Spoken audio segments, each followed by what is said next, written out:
ایک مسلمان پیارے نبی صلی اللہ علیہ وسلم کی شان میں ہلکی سی بھی بے ادبی، بڑی گستاخی تو دور کی بات ہے، معمولی سی بے ادبی کی بھی بات سن لیتا ہے، اس کے راتوں کی نیند حرام ہو جاتی ہے، اس کے کھانے پینے سے اس کا دل اچاٹ ہو جاتا ہے، اس کی زندگی کا سکون ختم ہو جاتا ہے۔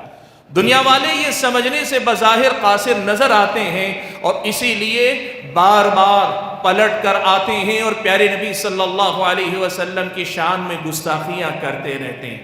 دنیا والوں کو سمجھنا چاہیے کہ ایک مسلمان اپنی ماں، اپنے باپ، اپنے وجود، اپنی شخصیت، اپنی بہن، اپنی کسی کو بھی گالی ہو سکتا ہے، برداشت کر کے ضبط کر لے جائے، لیکن نبی کی شان میں جب گستاخی کی جاتی ہے تو اس کا حال یہ ہوتا ہے کہ اسے اپنے آپ کو سنبھالنا مشکل ہوتا ہے۔ ناموس رسالت پر آنے والی یہ جو آنچ ہے، یہ جو زبانیں، یہ جو قلم، یہ جو ہاتھ آگے بڑھ رہے ہیں، میں یہ بات کہنا چاہوں گا کہ یہ مسئلہ صرف مسلمانوں کا مسئلہ نہیں، یہ پورے سماج کا مسئلہ ہے۔ سماج کے لوگوں کو اسے سماج کا مسئلہ سمجھنا چاہیے۔ نبی ہر کسی کے خیرخواہ ہوتے ہیں، نبی اپنی امت کے خیرخواہ ہوتے ہیں، لیکن جب تک آدمی اس دعوت پر لبیک نہیں کہتا، وہ یہی سمجھتا ہے کہ یہ نبی میرا دشمن ہے۔ سب سے پہلی وجہ تو یہ کہ وہ لوگ جو اسلام پر نہیں ہیں یا اسلام کو جانتے نہیں ہیں، وہ اللہ کے نبی کو اپنا دشمن سمجھتے ہیں، اس وجہ سے وہ اللہ کے نبی کی شان میں گستاخیوں کی طرف آتے ہیں۔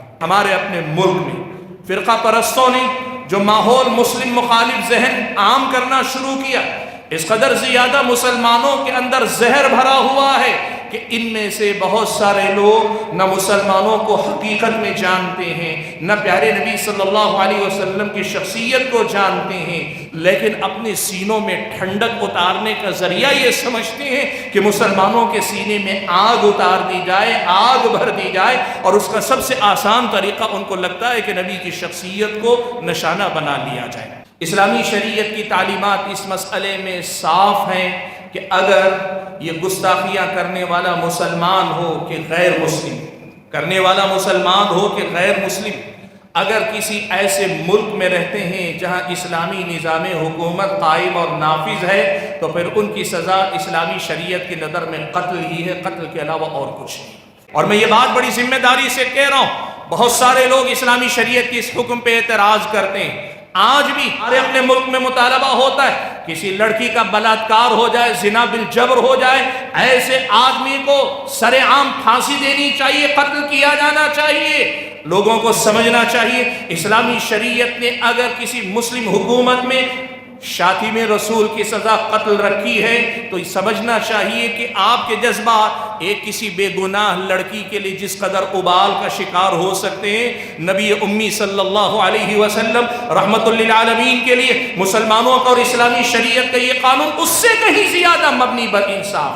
یہ خاتون، ایک لڑکی صرف ایک معصوم ہے، یہ نبی معصوم ہونے کے ساتھ انسانیت کا محسن ہے، اس لیے اگر اسلامی شریعت نے یہ قانون نافذ کرنے کی بات کی ہے تو اسلامی شریعت کا یہ قانون رہے گا، کسی کو پسند آئے تو پسند آئے، کسی کو پسند نہ آئے تو پسند نہ آئے۔ وَقُلْ جَاءَ الْحَقُّ وَزَهَقَ الْبَاطِلُ إِنَّ الْبَاطِلَ كَانَ زَهُوقًا۔ الحمد للہ رب العالمین والصلاة والسلام على اشرف الانبیاء والمرسلین وعلى آلہ واصحابہ اجمعین ومن تبعهم بإحسان الى یوم الدین۔ یا ایہا الذین آمنوا اتقوا اللہ حق تقاتہ ولا تموتن الا وانتم مسلمون۔ یا ایہا الناس اتقوا ربکم الذی خلقکم من نفس واحدہ وخلق منها زوجها وبث منهما رجالا كثيرا ونساء واتقوا الله الذي تساءلون به والأرحام إن الله كان عليكم رقيبا۔ يا أيها الذين آمنوا اتقوا الله وقولوا قولا سديدا يصلح لكم أعمالكم ويغفر لكم ذنوبكم ومن يطع الله ورسوله فقد فاز فوزا عظيما۔ أما بعد فأعوذ بالله من الشيطان الرجيم، بسم الله الرحمن الرحيم۔ كذلك ما أتى الذين من قبلهم من رسول إلا قالوا ساحر أو مجنون أتواصوا به بل هم قوم طاغون۔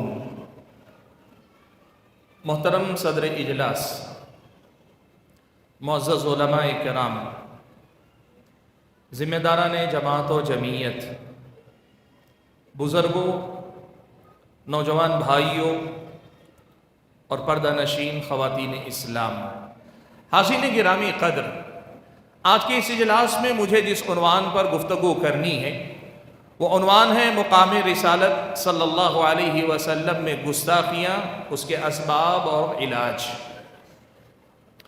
بھائیوں، ہم اور آپ یہ بات اچھی طرح سے جانتے ہیں کہ پیارے نبی صلی اللہ علیہ وسلم کی شخصیت ہی نہیں بلکہ ہم جنہیں مقدسات اسلام کہتے ہیں، قرآن مجید کی بات ہو، پیارے نبی صلی اللہ علیہ وسلم کی شخصیت ہو، یا پھر یہ کہ کعبۃ اللہ جیسے شعائر اسلام کی بات ہو، وقتاً فوقتاً ہمارے اپنے ملک کے اندر یا پھر ہمارے اپنے ملک سے باہر بین الاقوامی سطح پر کچھ غلط ذہن کے لوگوں کی طرف سے اس حیثیت سے نشانے پہ رکھے جاتے ہیں کہ لوگ ان کی تحقیر، ان کی تذلیل، ان کی توہین کرنے پہ اتر آتے ہیں۔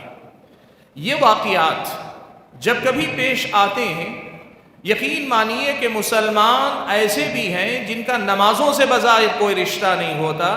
ہم نے تو ایسے بھی دیکھا ہے کہ شرابی کبابی قسم کے مسلمان، ایسے مسلمان کا دل بھی چھلنی ہو جاتا ہے، اس کا سینہ جو ہے تار تار ہو جاتا ہے، چاہے جائے کہ دیندار مسلمان، وہ مسلمان جس نے واقعی معنوں میں پیارے نبی صلی اللہ علیہ وسلم کے لائے ہوئے دین کے مطابق اپنی زندگی کی صبح و شام کو ڈھال لینے کا نہ صرف فیصلہ کیا بلکہ اللہ کی عبادت میں، پیارے نبی صلی اللہ علیہ وسلم کی سنت کی پیروی میں اپنی زندگی کے سارے معاملات کو اللہ کے نبی کے نقش قدم پہ لگا چکا ہو، اس کے دل پہ کیا گزرتی ہے، سچ تو یہ ہے کہ ایک مسلمان کے علاوہ کوئی اس تکلیف کا اندازہ نہیں لگا سکتا۔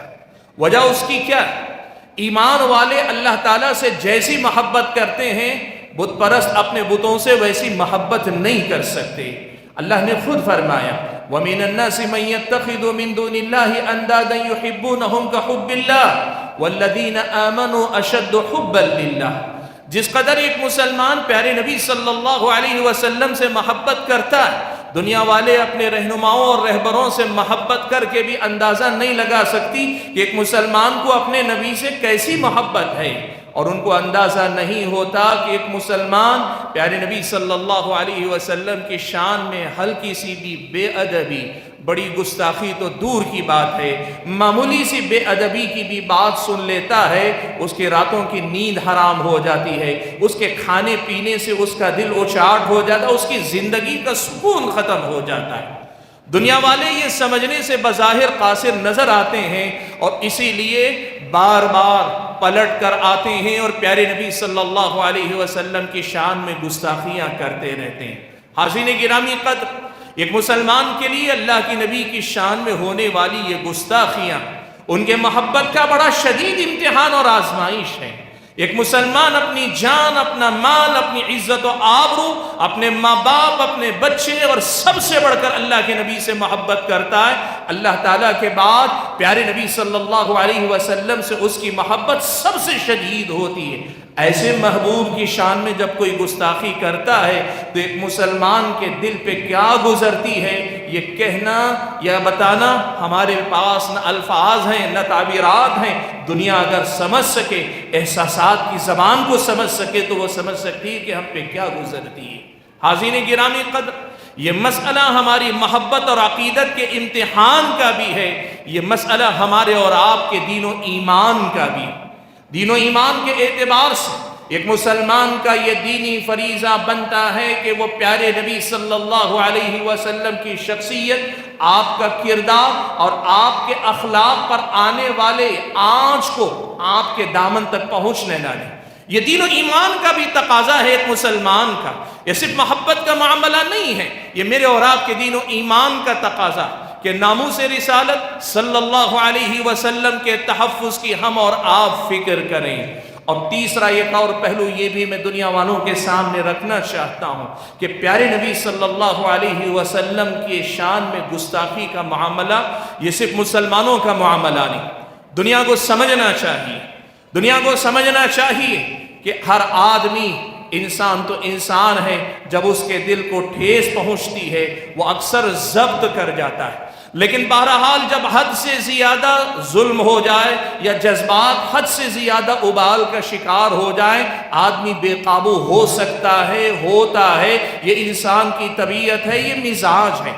دنیا والوں کو سمجھنا چاہیے کہ ایک مسلمان اپنی ماں، اپنے باپ، اپنے وجود، اپنی شخصیت، اپنی بہن، اپنی کسی کو بھی گالی ہو سکتا ہے، برداشت کر کے ضبط کر لے جائے، لیکن نبی کی شان میں جب گستاخی کی جاتی ہے تو اس کا حال یہ ہوتا ہے کہ اسے اپنے آپ کو سنبھالنا مشکل ہوتا ہے۔ آج یہ بات میں بڑی ذمہ داری کے ساتھ کہتا ہوں، یقین مانیے جب کبھی ایسا کوئی واقعہ ہوتا ہے، یہ ہمارے نوجوان جو واقعی معنوں میں ہو سکتا ہے عمل میں کوتاہ ہوں گے لیکن نبی سے اتنی محبت کرتے ہیں، وہ ہم سے اکثر یہ پوچھتے ہیں، ان علماء سے اکثر یہ پوچھتے ہیں، ہماری جان جائے تو جائے لیکن ناموس رسالت کے تحفظ کے لیے ہم آگے بڑھنا چاہتے ہیں۔ ایسی صورتحال میں ان واقعات کو صرف مسلمانوں کا مسئلہ سمجھنے کی غلطی سماج کے لوگوں کو نہیں کرنی چاہیے۔ آپ بتاؤ، یہ نوجوان اگر بے قابو ہو کے نکلے، یہ نوجوان اگر اپنے جذبات پہ قابو نہ رکھ کر بپھر گئے، دنیا کے اندر کیا ہوگا؟ خون خرابہ ہوگا، بدامنی پھیلے گی، قتل و غارت گری ہوگی، لوٹ مچے گی، ایک کے جواب میں دوسرا آگے بڑھے گا، اینٹ کے جواب میں پتھر کی بات آئے گی، اور انسان نہ رہ کر بستیاں جنگل ہو جائیں گی، امن و امان ختم ہو جائے گا، اور چند شرپرستوں کی شرارت کے نتیجے میں سماج کے پرامن لوگوں میں سے ایک بڑی تعداد اس سے متاثر ہوگی۔ اسی لیے ناموس رسالت پر آنے والی یہ جو آنچ ہے، یہ جو زبانیں، یہ جو قلم، یہ جو ہاتھ آگے بڑھ رہے ہیں، میں یہ بات کہنا چاہوں گا کہ یہ مسئلہ صرف مسلمانوں کا مسئلہ نہیں، یہ پورے سماج کا مسئلہ ہے۔ سماج کے لوگوں کو اسے سماج کا مسئلہ سمجھنا چاہیے، اور اگر ایسا نہیں ہوا تو پھر یاد رکھیں، معظم النار من مستصغر الشرر، عربی میں کہا جاتا ہے بڑی سے بڑی آگ کا آغاز بھی ہلکی سے چنگاری سے ہوتا ہے۔ آگ کو الزام دینے سے پہلے چنگاری لگانے سے بچانے اور بچنے کی فکر کرنا، یہ سمجھدار معاشرے کی ذمہ داری ہوا کرتی ہے۔ حاضرین گرامی قدر، پیارے نبی صلی اللہ علیہ وسلم کی شان میں وقتاً فوقتاً یہ جو گستاخیاں ہوتی چلی آ رہی ہیں، خود ہمارے اپنے ملک کے اندر ایسے لوگ، گمنام لوگ جن کا کوئی وزن نہیں، جن کی کوئی حیثیت نہیں، سچ تو یہ ہے ان میں کی ایک بڑی تعداد تعلیم یافتہ نہیں، سچ تو یہ ہے کہ ان میں کی ایک بڑی تعداد اپنے اخلاق و کردار میں گرے ہوئے لوگ ہیں، سچ تو یہ ہے ان میں ایک بڑی تعداد سماج کے عقلاء سمجھداروں میں نہیں، سفہاء القوم، قوم کے نادانوں اور جذباتی قسم کے لوگوں میں ہوتی ہے، سچ تو یہ ہے کہ ان میں کی ایک بڑی تعداد ایسے لوگوں کی ہے جن کا خود اپنے گھر کے اندر کوئی اعتبار نہیں، یہ چھوٹی سی زبانیں لے کر پیارے نبی صلی اللہ علیہ وسلم کی شان میں گستاخی کرنے جاتے ہیں۔ یہاں دو باتیں میں کہنا چاہوں۔ پہلی بات تو یہ ہے، چاند پہ تھوکنے سے تھوک آپ کے ہی منہ پہ گرے گا، یہ حقیقت نہیں بدلتی، یاد رکھنا۔ لیکن پیارے نبی صلی اللہ علیہ وسلم کو اللہ تعالیٰ نے جو مقام عطا کیا، اس کا تقاضا یہ ہے کہ اس چاند پر چھوکنے کی بھی تمہیں اجازت نہیں، یہ بھی تمہیں یاد رکھنا پڑے۔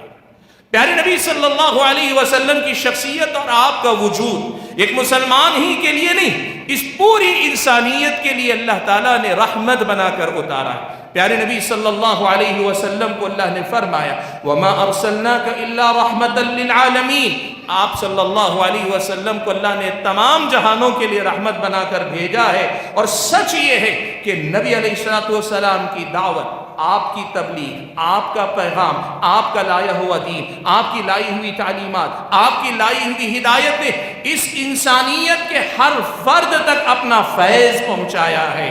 اسی لیے تم ایمان نہ لاؤ تو تم ہو سکتا ہے غیر رہو، تم ہو سکتا ہے مسلمان نہ شمار کیے جاؤ، لیکن کم سے کم اتنا ضرور ہوگا، اسلام نہ قبول کر کے بھی تم محمد صلی اللہ علیہ وسلم کے زیر بار احسان ہو، تم پر پیارے نبی صلی اللہ علیہ وسلم کے احسانات کا اثر ہے، اس سے تم انکار نہیں کر سکتے۔ حاضرین گرامی قدر، یہ واقعات اس قدر زیادہ سماج اور مسلمان دونوں کے لیے تکلیف دہ ہونے کے باوجود، سماج اور مسلمانوں دونوں کی پریشانی کا باعث ہونے کے باوجود بار بار پیش آتے ہیں، بار بار پیش آ رہے ہیں۔ یہ جو واقعات بار بار دہرائے جا رہے ہیں، یہ وہ حادثات جو بار بار پیش آ رہے ہیں، ہمیں یہ دیکھنا چاہیے کہ ان کے اسباب کیا ہیں، اور ان اسباب کو پہچان کر ان اسباب میں سے جن اسباب کا تدارک کیا جا سکتا ہو اس کی فکر ہم اور آپ کو کرنی چاہیے۔ آج میں میرے اپنے دیے گئے وقت میں کوشش کروں گا کہ مختصر سے چند باتیں، چند اسباب اور چند علاج آپ کے سامنے پیش کروں۔ آپ اگر دیکھیں کہ لوگ پیارے نبی صلی اللہ علیہ وسلم کی شان میں گستاخی کیوں کرتے ہیں، اگر آپ کسی سے پوچھیں، سچ تو یہ ہے کہ نبی کی سیرت، نبی کی شخصیت، نبی کا کردار اور اللہ کے نبی کا پیغام، اللہ کے نبی صلی اللہ علیہ وسلم کی تعلیمات میں کوئی ایسی وجہ نہیں ہے کہ جس کی بنیاد پہ کوئی نبی کو گالی دینے تک آ سکے۔ اسی لیے جو لوگ اس مسئلے کی طرف آ رہے ہیں ان کے پیچھے کوئی معقول یا جائز سبب آپ کو کبھی نہیں ملے گا، کوئی معقول یا جائز سبب ان کے پاس نہیں جو اللہ کے نبی کی شان میں گستاخی کریں۔ ہاں، جو بھی اسباب ہیں وہ غلط اسباب، اور وہ اسباب کیا ہیں؟ 3-4 سبب گنا دوں۔ سب سے پہلا سبب تو یہ کہ انسانیت کے یہ وہ لوگ جو ہدایت کے راستے سے دور ہیں، جو گمراہ ہیں، جو بھٹکے ہوئے ہیں، وہ یہ سمجھتے ہیں کہ اللہ کے نبی صلی اللہ علیہ وسلم ان کو جو گمراہی سے نکال کر ہدایت کی طرف لا رہے ہیں، اللہ کے نبی ان کے دشمن ہیں، ان کے آباء و اجداد کے دشمن ہیں، ان کے معبودوں کے دشمن ہیں، ان کے اپنے پورے سماج کے دشمن ہیں۔ نبی ہر کسی کے خیرخواہ ہوتے ہیں، نبی اپنے امت کے خیرخواہ ہوتے ہیں، لیکن جب تک آدمی اس دعوت پر لبیک نہیں کہتا وہ یہی سمجھتا ہے کہ یہ نبی میرا دشمن ہے۔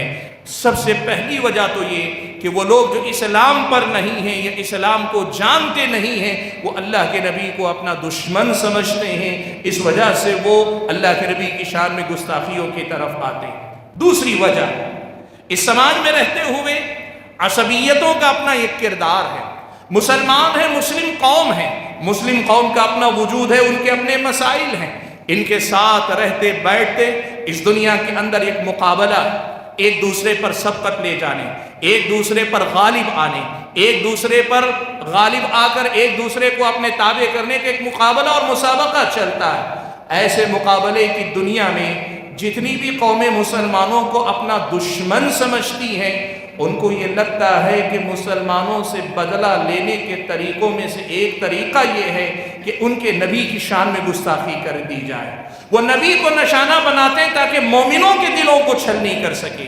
وہ مسلمانوں سے بدلہ لینے کے لیے پیارے نبی صلی اللہ علیہ وسلم کی شخصیت کو نشانہ بناتے ہیں۔ ان کا مقصد اصل میں مسلمانوں کے دلوں کو تکلیف پہنچانا، لیکن وہ نشانہ بناتے ہیں پیارے نبی صلی اللہ علیہ وسلم کو۔ اور اسی سیاق میں یہ بات میں کہنا چاہوں گا کہ ہمارے اپنے ملک میں فرقہ پرستوں نے جو ماحول مسلم مخالف ذہن عام کرنا شروع کیا، اس قدر زیادہ مسلمانوں کے اندر زہر بھرا ہوا ہے کہ ان میں سے بہت سارے لوگ نہ مسلمانوں کو حقیقت میں جانتے ہیں، نہ پیارے نبی صلی اللہ علیہ وسلم کی شخصیت کو جانتے ہیں، لیکن اپنے سینوں میں ٹھنڈک اتارنے کا ذریعہ یہ سمجھتے ہیں کہ مسلمانوں کے سینے میں آگ اتار دی جائے، آگ بھر دی جائے، اور اس کا سب سے آسان طریقہ ان کو لگتا ہے کہ نبی کی شخصیت کو نشانہ بنا لیا جائے۔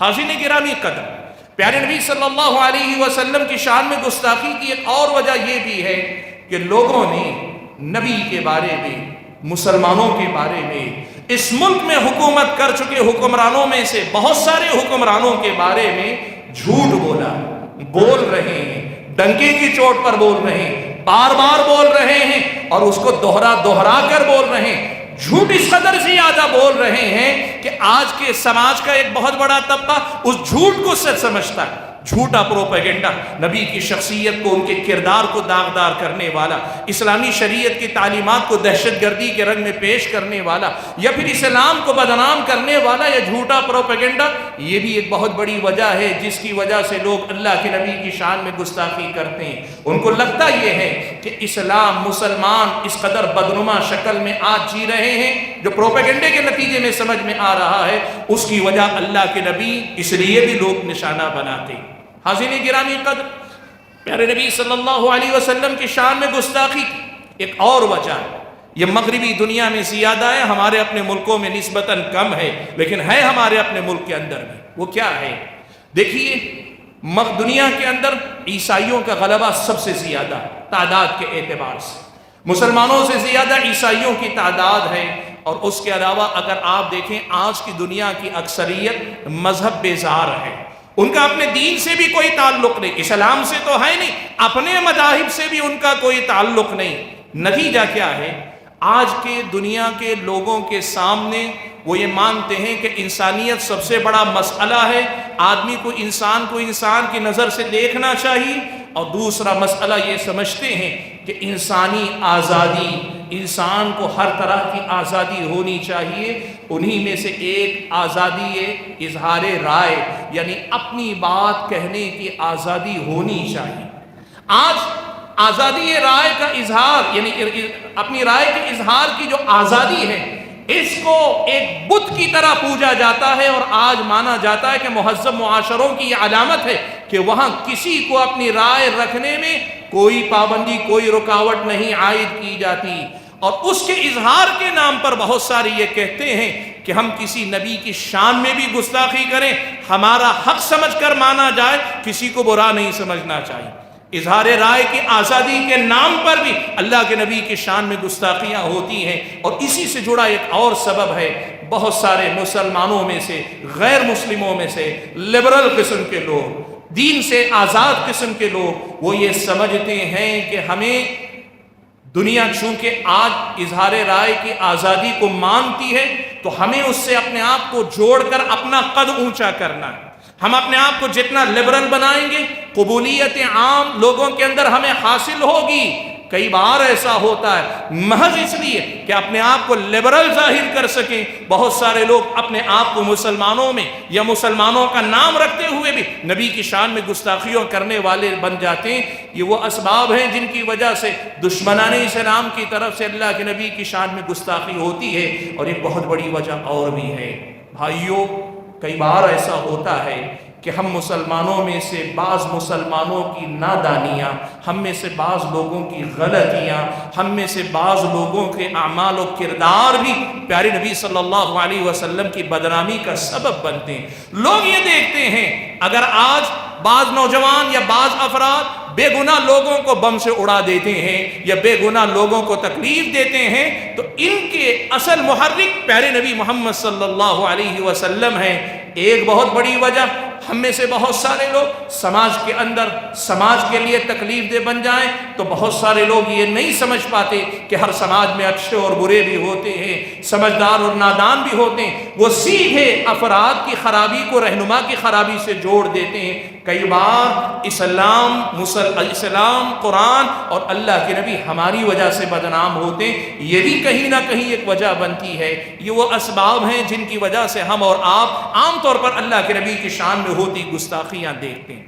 سوال یہ ہے کہ یہ سارے اسباب اگر ہمارے سامنے ہیں تو اللہ کے نبی کی شان میں جو گستاخیاں ہوتی ہیں اس کے تدارک کے لیے، اس پہ روک لگانے کے لیے ہم اور آپ کو کیا کرنا چاہیے؟ بھائیو، سب سے پہلی بات اور بڑی اہم بات آپ کے سامنے کہہ رہا ہوں، اور اس بات کو پورا سنیے گا تبھی بات سمجھ میں آئے گی۔ وہ کیا ہے؟ پہلی بات یاد رکھیں، اسلامی شریعت کی تعلیمات اس مسئلے میں صاف ہیں کہ اگر یہ گستاخیاں کرنے والا مسلمان ہو کہ غیر مسلم، کرنے والا مسلمان ہو کہ غیر مسلم، اگر کسی ایسے ملک میں رہتے ہیں جہاں اسلامی نظام حکومت قائم اور نافذ ہے تو پھر ان کی سزا اسلامی شریعت کی نظر میں قتل ہی ہے، قتل کے علاوہ اور کچھ نہیں۔ نبی کی شان میں جو گستاخی کرتا ہے اس کی سزا اسلامی شریعت کی نظر میں، قانون میں قتل ہے۔ اور میں یہ بات بڑی ذمہ داری سے کہہ رہا ہوں، بہت سارے لوگ اسلامی شریعت کی اس حکم پہ اعتراض کرتے ہیں۔ آج بھی آپ جانتے ہیں ہر ملک کا اپنا اپنا قانون ہے، اور بہت سارے ممالک ایسے ہیں جن کے پاس بعض جرائم اتنے بڑے ہیں کہ وہ بھی قتل کی سزا دیتے ہیں۔ آپ جانتے ہیں کتنے ممالک ہیں ڈرگز کے استعمال پہ قتل کی سزا دیتے ہیں، کتنے ممالک ہیں زنا بالجبر پہ قتل کا مطالبہ کرتے ہیں۔ ہمارے اپنے ملک میں مطالبہ ہوتا ہے کسی لڑکی کا بلاತ್ಕಾರ ہو جائے، زنا بالجبر ہو جائے، ایسے آدمی کو سر عام پھانسی دینی چاہیے، قتل کیا جانا چاہیے۔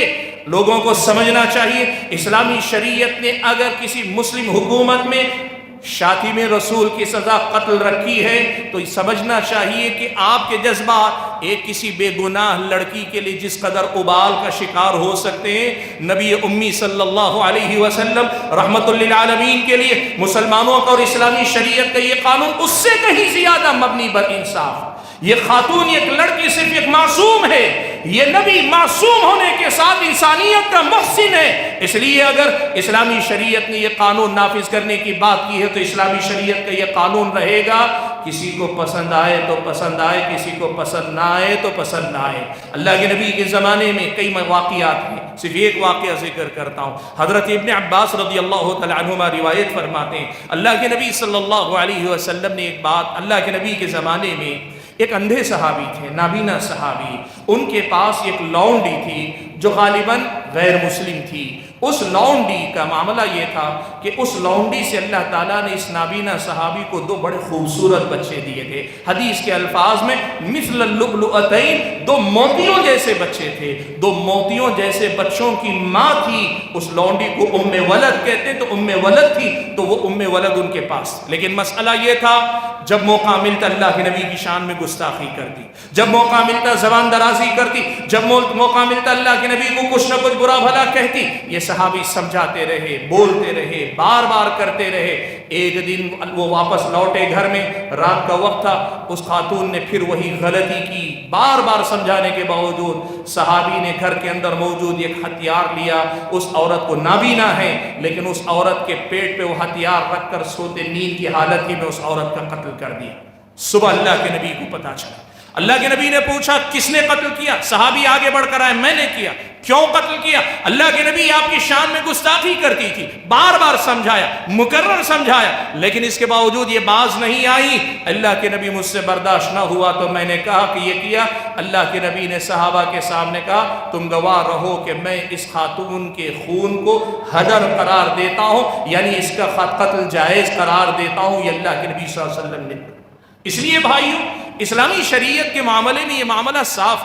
شیخ الاسلام ابن تیمیہ رحمۃ اللہ علیہ نے اپنی کتاب الصارم المسلول علی شاتم الرسول، اس کتاب میں تقریباً 27 ایسے اوجہ یا 27 ایسے پہلو گنائے ہیں جو شریعت مطہرہ میں اس بات کی دلیل ہیں کہ شاتم رسول کی سزا اسلامی شریعت میں یہ ہے۔ لیکن میں نے جیسے کہا بات پوری میری سمجھیے، اسلامی شریعت ایک بہت صاف قاعدہ رکھتی ہے، وہ کیا ہے؟ سزاؤں کے نفاذ کے لیے با اختیار مسلمانوں کا ہونا ضروری، مسلمانوں کی حکومت کا ہونا ضروری۔ اسلامی شریعت میں قاتل کے بدلے میں قصاص میں قتل کیا جائے گا، شادی شدہ زانی کو سنسار کیا جائے گا، شراب پینے والے کو کوڑے لگائے جائیں گے، جھوٹا الزام لگانے والے کو کوڑے لگائے جائیں گے۔ یہ حدود ہیں، اسلامی شریعت کی ہیں، لیکن اسلامی شریعت یہ کہتی ہے ان کا نفاذ اسی وقت کیا جائے گا جب مسلمان با اختیار رہیں، ان کے ہاتھ میں اختیار رہے۔ افراد کو اگر چھوٹ دے دی جائے کہ جس کے دماغ میں جو سمائے وہ اپنے ہاتھ میں قانون لے لے، پھر خون خرابے کا ایسا ماحول عام ہوگا کہ سامان بدعملی کا شکار ہوگا۔ اس لیے بھائیو، اس حکم کے سلسلے میں بھی راجح موقف یہی ہے کہ افراد کو اس سلسلے میں اقدام نہیں کرنا چاہیے۔ حاضرین گرامی، یہ پہلا علاج ہے جو اسلامی شریعت نے دیا، اور دوسرا علاج جو اسلامی شریعت مجھ کو اور آپ کو بتاتی ہے وہ یہ، دیکھیے ایک بڑی اہم بات آپ کے سامنے میں ذکر کرتا ہوں۔ اسلامی شریعت ہم اور آپ کو یہ بھی بتاتی ہے اگر ہم یہ سزا نہیں دے سکتے تو کم سے کم یہ ہو سکتا ہے کہ ایسے گستاخوں کو گستاخی کی کوئی اور سزا دلوائی جا سکتی ہے تو دلوانے کی کوشش کریں۔ بھائیو، ایک بڑی اہم بات آج آپ کے سامنے کہتا ہوں۔ ہمارا تجربہ، ہمارا مشاہدہ سب کا ہے، کوئی اس سے مستثنا نہیں۔ ہم سبھی ایک حقیقت دیکھتے ہیں، وہ کیا ہے معلوم؟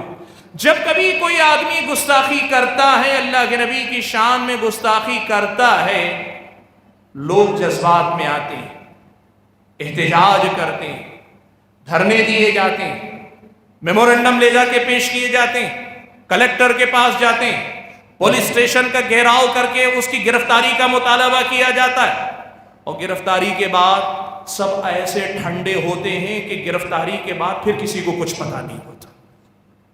یہ بہت بڑا مسئلہ ہے، یاد رکھیے۔ ایک تو گرفتاریاں ویسے نہیں ہوتی، کوئی ادھر ذرا سا چونچا کرے تو گرفتار، اور ادھر کوئی آدمی اتنی بڑی غلطی کر جائے، سماج میں بدامنی پھیلانے کا اتنا بڑا جرم کر جائے، اسے چھوٹ بہت ملتی ہے، لیکن دباؤ ڈال کر کسی طرح سے گرفتاری کروا لی جاتی ہے۔ ہم میں کی بڑی تعداد کے معاملات جس دن پتا چلا گرفتار کر لیا گیا، مطمئن ہو گئے، خاموش ہو گئے۔ یاد رکھنا، گرفتاری کوئی چیز نہیں، یاد رکھو آج ایسے ظالموں کی گرفتاری کوئی چیز نہیں ہے۔ اصل مدعا یہ ہے کہ ان لوگوں پہ گرفتاری کے بعد جو چارج شیٹ فائل ہوتی ہے، قانون دان طبقے کو آگے بڑھ کر آنا چاہیے، پولیس پر دباؤ اس پر ڈالنا چاہیے کہ ایف آئی آر میں وہی آپ جو ہے درج کریں، الزام وہی لگائیں جو اسے واقعی معنوں میں اس کے جرم کا حقدار بناتی ہے، یا جو جرم اس کا تقاضا کرتا ہے۔ کئی بار ایسا گرفتار ہوا، چند دن کے بعد بیل مل گئی، اس کے اوپر جو دفعات لگتی ہیں، قانون کی دفعات، وہ اتنی ڈھیلی، اتنی کمزور کہ پھر وہ چند دن میں باہر آ جاتا ہے۔ اصل کام کرنا گرفتاری کے بعد کا ہے۔ کوشش کرو، دو چار لوگ، مان لو اس شہر میں اللہ نہ کرے ایسا کچھ ہوا تو سارے مسلمانوں کو مل کر ایک ایسی ٹیم بنا دینی چاہیے جو اس کیس کا پیچھا کریں گی جب تک اسے اس کے انجام تک نہیں پہنچا دیں گی۔ اور ایک آدمی اگر کرتا ہے، اگر آپ نے اس کا پیچھا اخیر تک کیا، اس کی بیل ہونے سے رکاوٹ پیدا کریں، اس کے اوپر قرار واقعی دفعات لاگو کریں، اچھے وکیل رکھ کر مقدمہ لڑیں۔ گورنمنٹ کا وکیل لڑے گا تو کیا لڑے گا آپ کی طرف سے؟ مسئلہ یہ ہے کہ جو قانون کے دائرے میں رہ کر سزا دلوائی جا سکتی ہے، وہ سزا بھی ہم اور آپ پوری نہیں دلوا پاتے۔ اس کا خیال رکھیں کہ قانون میں جتنا دم ہے اتنا ہی صحیح ان لوگوں کو گھیر کر ان کے انجام تک پہنچانے کی کوشش کریں۔ تیسری بات آپ کے سامنے یہ کہنا چاہوں گا، بھائیو، پیارے نبی صلی اللہ علیہ وسلم کی شان میں جب کبھی گستاخیاں ہوتی ہیں تو اللہ کے نبی صلی اللہ علیہ وسلم کی شان میں گستاخی کے ساتھ سب جگہ ایک ہی پیٹرن ہم نے بنایا ہوا، ہم احتجاج پہ نکل پڑتے ہیں، سڑکوں پہ نکل آتے ہیں، بازار بند کرتے ہیں، ہم جو ہے میمورنڈم پیش کرتے ہیں۔ بھائیو دیکھو، ایک مسئلہ یاد رکھو، یہ احتجاجات، یہ ساری چیزیں، یہ اصل میں اسلامی شریعت کا سکھایا طریقہ نہیں ہے۔ یہ یقیناً جمہوری ملک کا اپنا طریقہ، جمہوری ملک میں اس کے ذریعے کوشش کی جاتی ہے کہ انتظامیہ پہ دباؤ بنایا جا سکے تاکہ وہ ایسے لوگوں پہ روک لگا سکے۔ لیکن جب آپ یہ دیکھتے ہیں کہ آپ کے ان احتجاجات سے نہ کسی پہ کوئی دباؤ بن پا رہا ہے، نہ کسی پر کوئی اثر ہو رہا ہے، تو پھر آپ کو یہ بھی سمجھنا چاہیے کہیں ایسا تو نہیں کہ ہم شر کے خاتمے کے لیے نکلے، شر کے اضافے کا باعث تو نہیں بن رہے ہیں۔ کیسے؟ دیکھیے میں آپ کو بتاتا ہوں، آج ایک بہت بڑی سچائی، بہت سارے ظالم ایسے بھی ہیں، ان کو لگتا ہے اپنے آپ کو مشہور کرنے کا سب سے آسان طریقہ یہ ہے کہ مسلمانوں کے بارے میں زبان درازی کر دو، نبی کی شان میں گستاخی کر دو، آپ راتوں رات مسلمان آپ کو اتنا مشہور کر دیں گے، آپ کی اتنی تشہیر کر دیں گے کہ پوری دنیا میں آپ کا نام کر دیں گے۔ اور آپ یقین رکھیے، کتنے ایسے لوگ ہیں، سیاستدان ہیں، مختلف پارٹیوں سے جڑے ہوئے سیاستدان ہیں، وہ اسی حربے کو استعمال کر رہے ہیں، وہ مسلمانوں کے احتجاج کو اپنی سیاسی ترقی کی غذا بنا رہے ہیں، سیاسی ترقی کا ذریعہ بنا رہے ہیں۔ ایسی صورت میں آنکھ بند کر کے صرف احتجاج میں نکل جانا یہ کہاں کی دانائی ہو سکتی ہے؟ اس مسئلے پر مسلمانوں کے علماء اور دانشور طبقہ، ذمہ داران کو سوچنا چاہیے کہ ہمارے ان اقدامات سے کیا واقعی ہم اپنے مقاصد حاصل کرنے میں کام ہو رہے ہیں کہ نہیں ہو رہے؟ اس مسئلے پہ ہم اور آپ کو غور کرتے رہنا چاہیے۔ اور ایک بات یہ بھی میں آپ کے سامنے بتا دوں، میں نے کہا آپ کے سامنے کہ ہمارے اور آپ کے سماج کے بجائے مغربی سماج میں آزادی رائے یعنی اظہار رائے کی آزادی کی بات کی جاتی ہے۔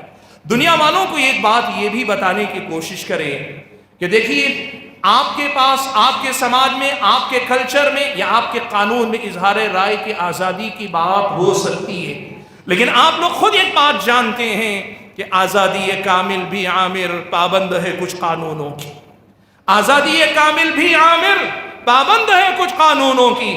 ہر قید چمن سے آزادی یہ نیک انجام نہیں۔ آپ بھی جانتے ہیں آپ کو آزادی ہے، اس کا مطلب یہ نہیں کہ آپ مجھے گالی دے سکتے ہیں بلا وجہ۔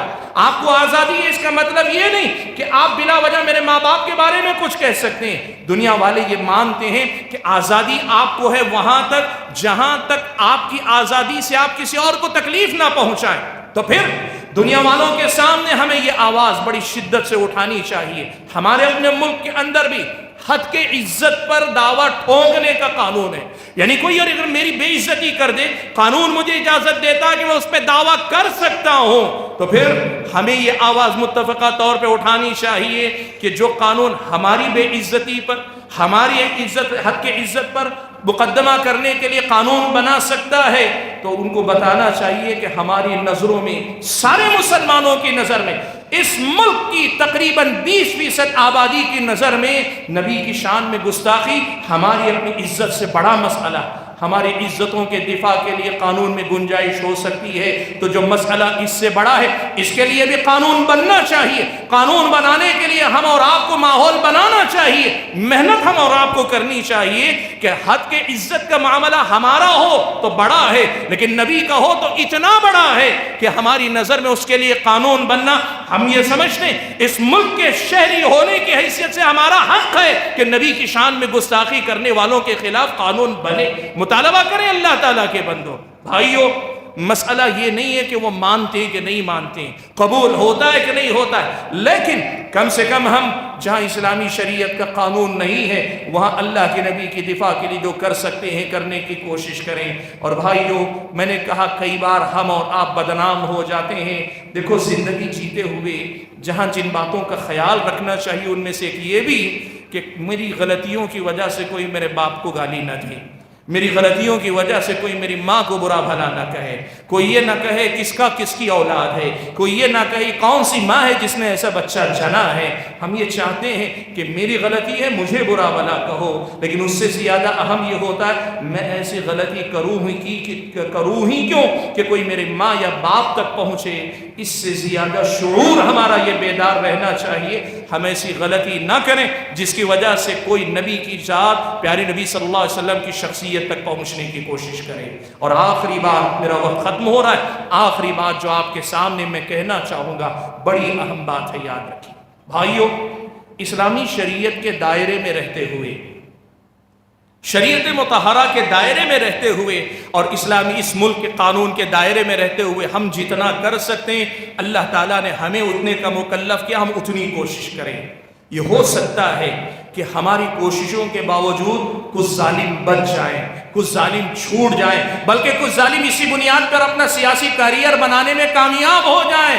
یاد رکھنا، اللہ تبارک و تعالیٰ ظالموں کو مہلت دیتا ہے، چھوڑتا نہیں.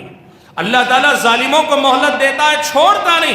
اور بالخصوص نبی کے حق میں گستاخی کرنے والے ظالموں کو اللہ تعالیٰ بخشتا نہیں ہے. یہ بات آپ یاد رکھنا. ہم اگر کمزور پڑ گئے تو کم سے کم اللہ تعالیٰ کے دربار میں ہاتھ اٹھا کر دعا کرنا کہ اے اللہ، ہم ایسے مظلوم ہیں کہ چاہ کر بھی ہم اپنے نبی کی شان میں ہونے والے گستاخ کو سزا دے نہیں سکتے، سزا دلوا نہیں سکتے، لیکن تیرا دربار کھٹکھٹانے سے ہم کمزور نہیں. ہاتھ اٹھا کے دعا کرو کہ اللہ تعالیٰ ایسے ظالموں کو نمونہ بنا دے، نمونہ عبرت دنیا کے سامنے بنا دے. ایسے ظالموں کی اللہ تعالیٰ گرفت کرے، اور اللہ کرے گا.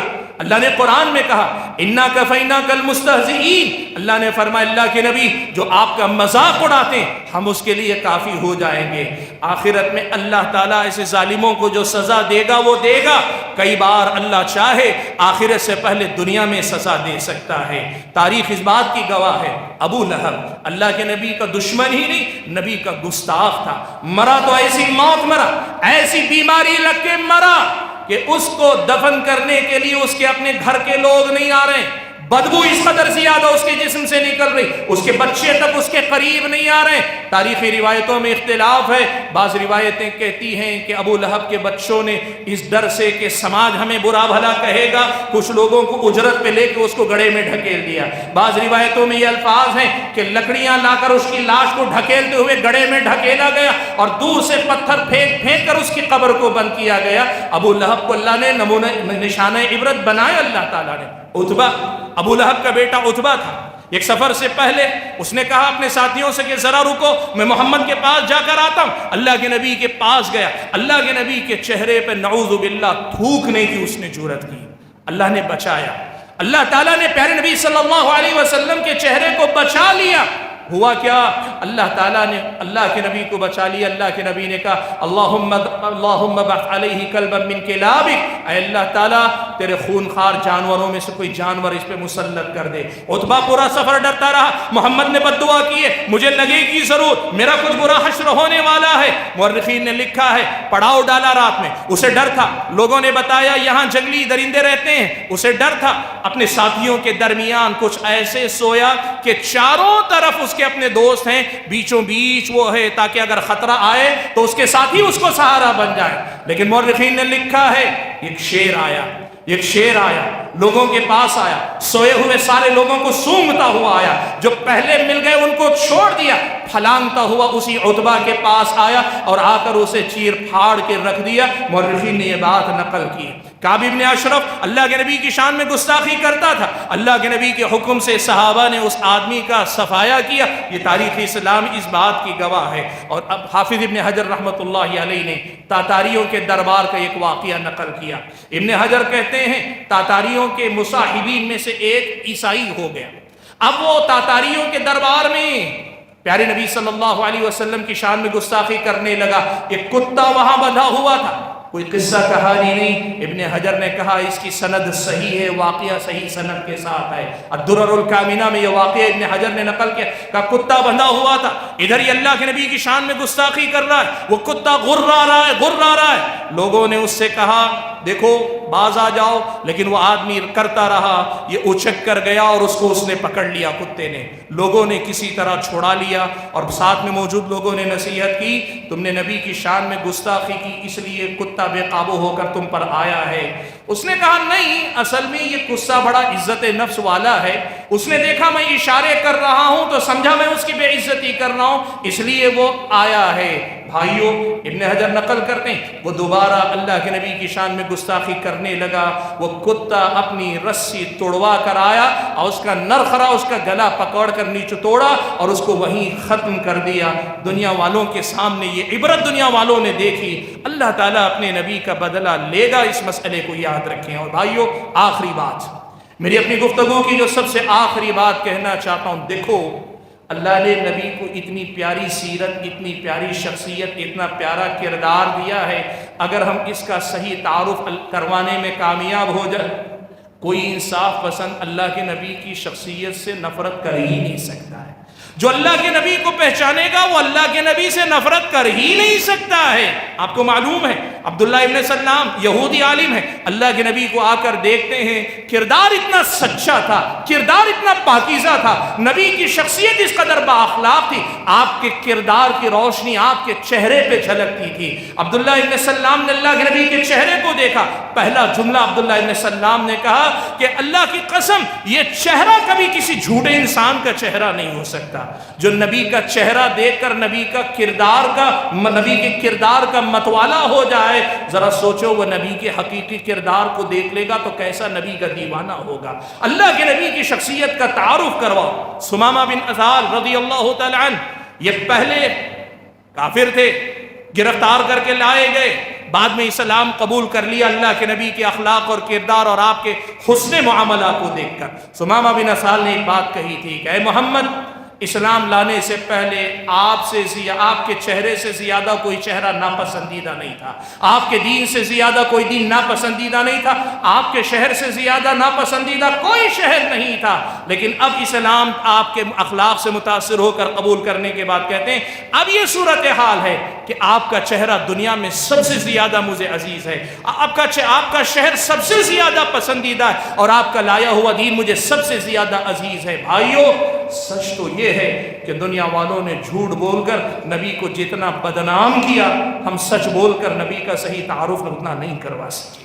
ہمیں ماننا پڑے گا نبی علیہ الصلوۃ والسلام کا تعارف، آپ کی شخصیت، آپ کی سیرت، آپ کا پیغام، آپ کا لایا ہوا دین، اس کی تعلیمات کو پہنچانے میں ہم اور آپ نے بڑی کوتاہی کی ہے، اور آج یہ گستاخیاں ہو رہی، ان میں ایک بہت بڑی وجہ لوگوں کی اللہ کے نبی سے ناواقفیت، لوگوں کی لا علمی، لوگوں کی جہالت، بلکہ جھوٹ جو اللہ کے نبی کی شان میں کہا گیا، یہ سب سے بڑی وجہ ہے۔ حاضرین گرامی قدر، وقت میرا ختم ہوا، میں اپنی بات ختم کرتے ہوئے اللہ تبارک و تعالیٰ سے دعا دعا کرتا ہوں کہ اللہ تعالیٰ مجھے اور آپ سبھی حضرات اور خواتین کو پیارے نبی صلی اللہ علیہ وسلم کی شان میں ہونے والی یہ جو گستاخیاں اس سلسلے میں ہمارا جو کردار بنتا ہے ادا کرنے کی توفیق عطا فرمائے۔ اللہ تعالیٰ ہم اور آپ کو جب تک دنیا میں رکھے ایمان اسلام پر قائم رکھے، جب اپنے پاس بلائے تو ایمان کی حالت میں بلائے۔ آمین وآخر دعوانا الحمدللہ رب العالمین۔